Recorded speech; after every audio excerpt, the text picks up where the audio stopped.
Welcome back, Rush Media Day. Thanks for being here. We got Box Elder in the house, Coach Mund, and a few of his star players. Thanks for being here, guys. Coach, I'll start with you. Give us a state of the program right now, how the off season has been, and kind of maybe a focus or two that you're really honing in on at this point in the off season. Yeah, I think it's been a good off season. I think our kids have came together and worked hard and are going to try to build on what we did last year. Having a group like this, we have 34 seniors and 16 of them are returning starters. So I think we got an exciting group here.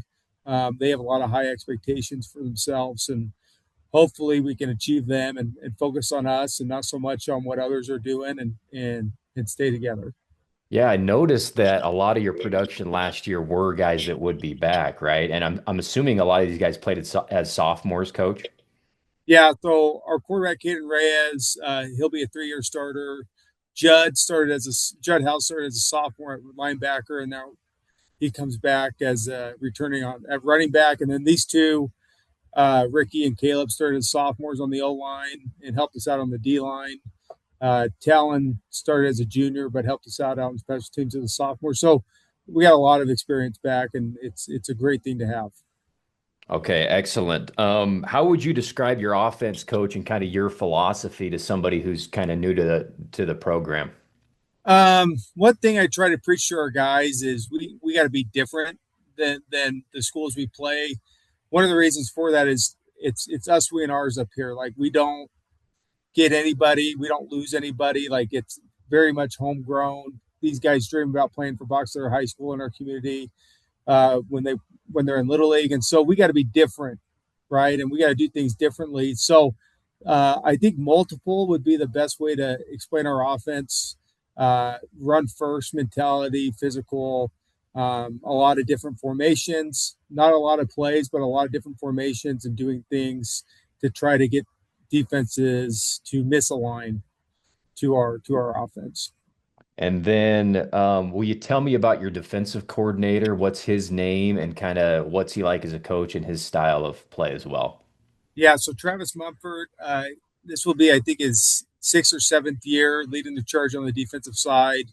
Um, he's an exciting guy, a lot of energy, expects a lot from our kids, do the right things, alignment, assignment, and technique. And I mean, we're trying to be more different on defense too, right? Like we can't just sit in the same thing every time. And so we're starting this year to kind of implement some new things and be different, right?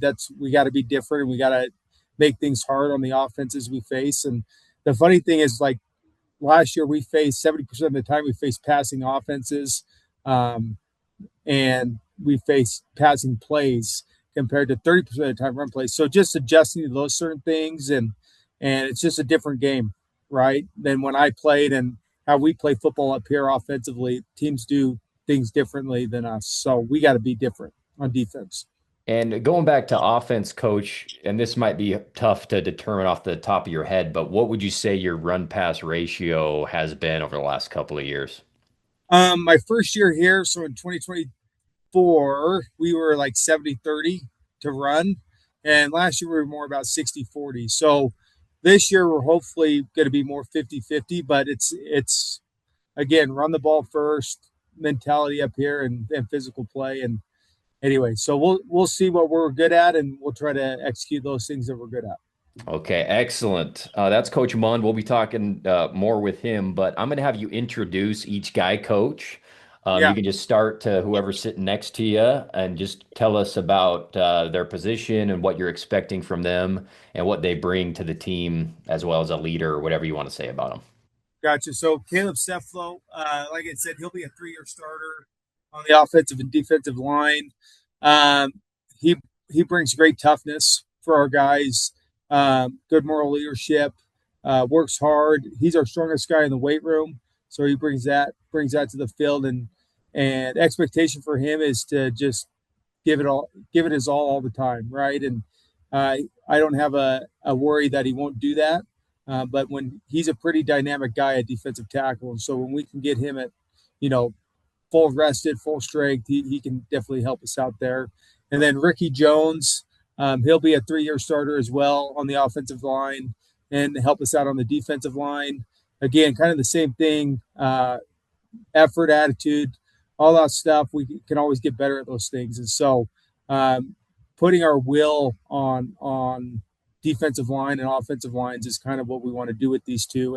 And they're going to lead the charge on that along with, a handful of others. So As far as the trenches coach, is Box Elder traditionally size wise? Where do you kind of stack up in the context of your region? I know you're kind of known as a physical run the ball team, uh, but I would say this year is going to be probably the biggest line we've had since, heck, 2000 and maybe 9 or 2006.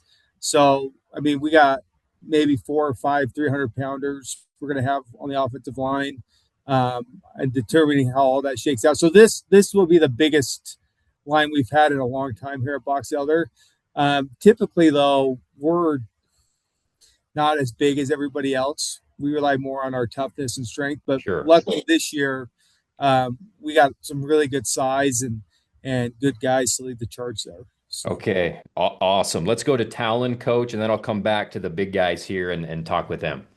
yeah, so Talon Sumko, he'll be a 2 year starter. He started at free last year, or one of the safety spots last year in our defense.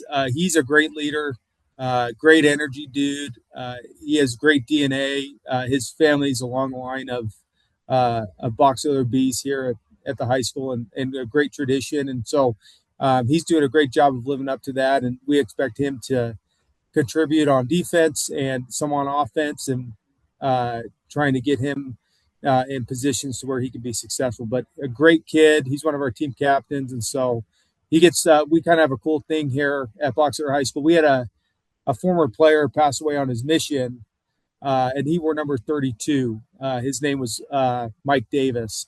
And so Talon gets the opportunity this year to wear number 32 and kind of carry on that tradition of what Mike left here. And so that's a really good recognition for him, and a good honor for him to have.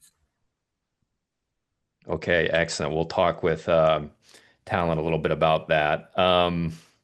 Let's see. I was going to ask, well, maybe Ricky, maybe I'll have you talk about Caleb. What's he like as a teammate? What do you admire about what he does for the team? And then we'll vice versa that. All right. Yeah, he's honestly a very supportive person. Even when someone messes up, he's not like the typical kind of just yell and blame. For example, like last year, him and Chance and Colton, they were like the left side. Chance at tackle, Colton at center. And well, Caleb did mess up a lot too, but when Colton would mess up, Caleb would often be like one of the first ones there to support Colton and try to keep him up, level-headed, And he's very strong, like Coach Munn said. He's the strongest on the team, but he's not necessarily an ego lifter. He's good in the weight room, really supportive, always going around, making sure everyone else is doing their best and not trying to slack off. And yeah, just overall a very supportive person. Okay, Right. excellent. Great testimonial there. Let's go. Let's give it back to Ricky there, Caleb. All right, so Ricky, I love Ricky because he's always cracking jokes. He makes me laugh around the line. He lightens the mood. When we're in conditioning, Ricky will be over there making us joke, making us laugh as we're trying to sprint our guts out. And well, me and him are on the right and left side regard. So when we run buck sweep and we pull, I'm right on his tail sometime and he's right on mine. So I love it. He's great to work with. He's definitely fast for his size, knows where and when to hit. So Excellent. Okay, that's great, guys. And then obviously a great running game year to year. You got one of the best running backs in the state back this year. Just tell me about what you think the run game will be like with Judd and maybe others who will be getting carries this year. Go ahead, Caleb. I think we're going to be very solid when it comes to the run game. With Judd coming back, he sees the whole no one I've ever seen all throughout Pee Wee. I came in a little late. I came in to Brigham during seventh grade, and I got to be on Judd's team in eighth. And just the way he sees holes and hits holes is just phenomenal to me. He'll follow when we're in buck sweep, he'll follow us right up the hole and then just sprint upfield past us once we solidify our blocks. But the other guys that are getting the ball, like the Bushnell twins that are on the team and a few others, I can't wait to see what they do because they're really fast and get some blockers out in front of them, and I think they'll go score a bunch of touchdowns. Okay, excellent. Very good. Let's go to Talon, it looks like he's out tracting right now, spreading the word. Talon, how you doing, buddy? I'm good. How are you? Well, let's talk about that honor of being asked to wear number 32 in honor of Mike. Can you tell us a little bit about that? Yeah, no, I think I was super grateful to get told I could have this opportunity to wear number 32. It was kind of tough though because Dax was always number 31 and just always been like our family number, and so to give that up, it was kind of tough. But I'm glad I could be able to wear number 32 and honor someone who also did so much for Box Elder. I know I got to be able. He always had his saying was bring the juice. So I know that's something I need to try to do and get our team going, and just because we always play better when we have energy and we're just flying around and having fun. So I think it's a super cool opportunity, and I'm excited to just see how our team comes together this year. Should be cool. So cool. Mhm. And then give me your evaluation of the defense as a whole this year, but maybe in particular the secondary this season. Yeah, no, we should be. Like Munn said, we got a lot of guys coming back to play with us. So hopefully our defense, we should be playing together. We should be, like I said, we always talk about pursuit. We always like to fly around and make sure we're all getting to the ball. So that's something that Box Elder, you should be able to always count on, is to all have like all 11 guys running towards the ball. But I think that's what makes us so good. I mean, we aren't the biggest team, but we definitely do want it, and we're excited to kind of play together. And I think that's what makes it so good, is we just come together and play together as a team, and that's what makes our defense good in our secondary. Like Mund also said, we faced a lot of pass last year, and we are probably going to face a ton of pass this year. So hopefully we can just knock it down. We implemented a couple new coverages and kind of zones on defense. So hopefully it all works, and I'm excited to play. Excellent. Okay, awesome. Thanks, Talon. Let's go back to Coach. What's the linebacking core look like right now, Coach? Coming into this year, we were kind of stressing about it because we didn't feel like we had a lot of depth. But we just had finished camp a couple weeks ago, and we had a senior come back that played as a freshman, Taysom Wiley, who's a fantastic wrestler. That's one thing that we hang our hat on up here is our wrestling program as well. But he's a fantastic wrestler, so he decided to come back out his senior year and has done a great job to give us depth in that position. And then TJ Morrill's another one. So and he has played linebacker most of his time here at Box Elder, but he's really stepped up. And then you got Judd Howes and Bridger Richards. So we have four guys there that will play that spot, and all are capable of doing really good things. Judd being one with the most potential, obviously, because honestly, like Judd as a sophomore was probably one of our better linebackers too, at least top 3 or top 2, and that's why he played so much there as a sophomore. And so we got a lot of experience there, and so really excited to see what that group can do. Okay, excellent. And then let's talk a little bit about the quarterback and how sevens went for you guys, and maybe a couple of receivers who will be making plays for you this year, Coach. Yeah, so quarterback Caden Reyes, he'll be a 3-year starter. A great kid, right? Not so much a vocal kid, but a good quiet leader, does the right things and is really good with his feet. And so we're going to utilize him in that regard and get him on the move a little bit to throw the ball and be more consistent in that area. Sevens was good for us. We played some really good teams. We went up to Idaho State and played some top teams from Boise and things like that. I competed and did fairly well.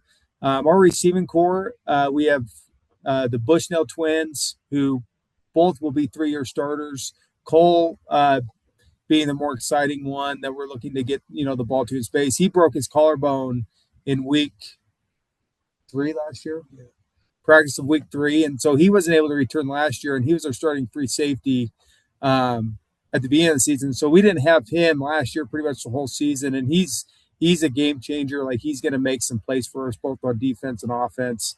Tight end wise, PJ Pierre is going to help us there, and he's an athletic. We moved him from running back to tight end this year, and Jackson Jepson's another one. I mean, we got good guys. We just got to be able to get the ball in their hands. Okay, excellent. What do you like about the schedule this year, Coach? Is there anything in particular about how it lines up or whatever that you like? Yeah, I mean, we get an opportunity to go play at Idaho State week 3 against Highland, Idaho, which is going to be cool. fun. And then week 6 we play Rigby, Idaho, who's a powerhouse in Idaho. So 2 really good tests. One to get us ready for region, I think, and then the next one being obviously to get us ready for state, with it being Rigby. And then Bear River is always a really fun game. We've played over 100 years in a row for the Golden Spike, and so that's always a fun rivalry game. It's a packed stadium. If anybody out there wants to see what small town Friday night feels like, come to the Boxler Bear River football game. It is an amazing atmosphere. And remind me, you guys, I think in my research took care of them pretty well last year. What's the balance of this rivalry been over the last decade or so? Has it been? Sorry, we have the trophy. So since 2020, we've won 5 out of the last 6. Okay. That's kind of where we're at in the 2020s, I should say. Obviously, there's been some really memorable games other than those, or this in the 2020s. But yeah, it's been an awesome rivalry. So. Okay, excellent. All right, players, we're going to do a quick little rapid fire here with you to help us get to know some of the teammates that aren't here. Talon, who's the toughest guy to beat in a 40-yard dash on this year's team for you? Man, we got some quick dudes. I think Cole Bushnell, he's quick. We missed him last year. He was injured for a lot of it, but he's back and he's looking fast. We got Josh Pugsley. He's quick. Who else? We got Cameron, of course, Rhett Richards, kind of just all of our receivers, and Judd and Bridger, both our big running backs. Oh, sure. Also have speed. So okay, we got some speed. All right, very good. Very diplomatic answer. Good job, Talon. Let's go, Caleb. Give me, besides Ricky, who's the guy you least want to see in like an Oklahoma drill or a hitting drill? For surely pure size, Hector Romero. He is a very large individual. He's just he pushes himself. He's starting to get back into the hang of things of pushing his body. But besides him, I'd say Grady Judd or Mercutio Gonzalez. They are our starting tackles. They are very tall, very strong-willed. They don't give up. So that's an Oklahoma drill. Those are the top 3 that I probably don't want to see across from me. Okay, excellent. Ricky, I was going to ask you about who's maybe a underrated or maybe a guy that we don't know a lot about, who maybe didn't play a lot last year. I know you got a bunch of guys returning from last year, but maybe a young guy who people don't know a lot about, who you think will come in and be a contributor and surprise some people this year. Anybody come to mind? Yeah, there's a kid called Kai Frazier. He's a very strong person. He's definitely catching up to Caleb. He's a year younger than us. I think he's coming in at D tackle rather than DN this year, switching it up a little bit. But he's very strong for his size, and he's got decent speed to him. So he's definitely someone I think will have a great season. Okay, excellent. We'll be looking out for him. And then lastly, and you guys are box elders, so you might not have a good answer to this because there's no pretty boys up there, but who puts the most effort into looking good in their uniform on Friday nights? John Hours and Bridger Richards. Judd? Yeah. Judd Howe. All right, he's the drip guy. Okay, that makes sense. And then, Coach, give me a little review of you got Deseret Peak week 1. Your excitement for that opener at home in August. Yeah, we're just excited to get back in the swing of things. I mean, they're going to be much better this year. I mean, they didn't have any seniors last year, and brand new school, and trying to build a program. Coach Bachmeyer is going to Buckhammer is going to do a great thing there, and I think they're going to be ready to go. And I think they know they have a test with us, and so they're going to be ready for it. And it's going to be exciting to get back on Ferguson Field and show our community and what we have built in this year. So. Okay, excellent. Well, we can't wait. We'll be following you all season long here on The Rush. Hopefully, we can get you on for some interviews during the season. Good luck and enjoy the rest of your summer, guys. That's Coach Carson Mund and the Box Elder Bees here with us on The Rush. Thanks, guys. Thanks, man. Quick Thank break. you. Back with more right after this.